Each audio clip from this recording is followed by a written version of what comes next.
Here's the deal about classroom cleanup. Not all of your students see it the same way you do. Granted, you'll have a handful of students who do, the eager overachievers.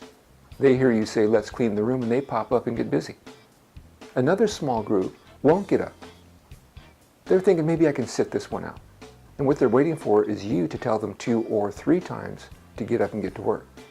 But repeating a request is never a good idea. It's a bad habit to fall into. The largest group of students, they get up, but they don't do much. I call these guys the walking dead because they just shuffle around the room aimlessly, attempting to appear busy, but not really doing much in the way of cleaning or organizing. But what if each student knew we only had one job to perform during cleanup? This would give the zombies some much needed focus while helping the resistors to see that, hey, cleanup isn't such a bad thing. So that's what I did. I came up with enough tasks so that each student had one job to do.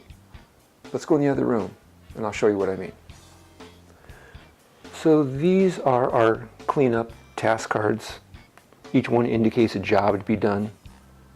And before we tried this for the first time, I actually read each card, explained the task to be done.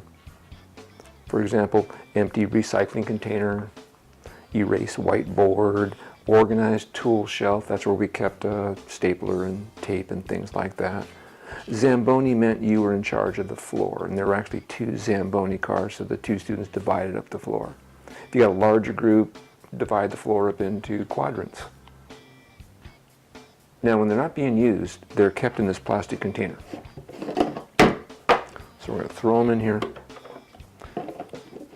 And on a cleanup day, which for us was every other day when the custodian was going to come in to do some cleanup, I'd shake the can. And that sound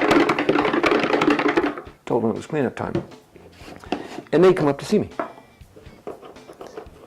Each one would be given one task to do, and they'd wander off and do that job. Once their task was complete, they brought it back to the table, and they would lay them out. I could always count on a student to organize these for me, and since these were all numbered, it was easy to make sure we got all the cards back.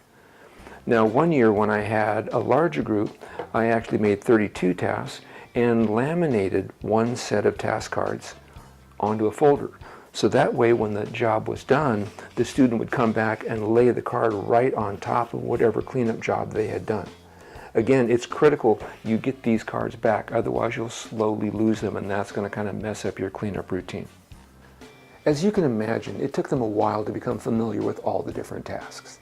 One thing that really helped was I'd asked a student to write his name on the back of a card of a job he had done successfully. That way, anyone getting that task for the first time had a readily available tutor. But that's one of the great things about this strategy. They're not always doing the same job.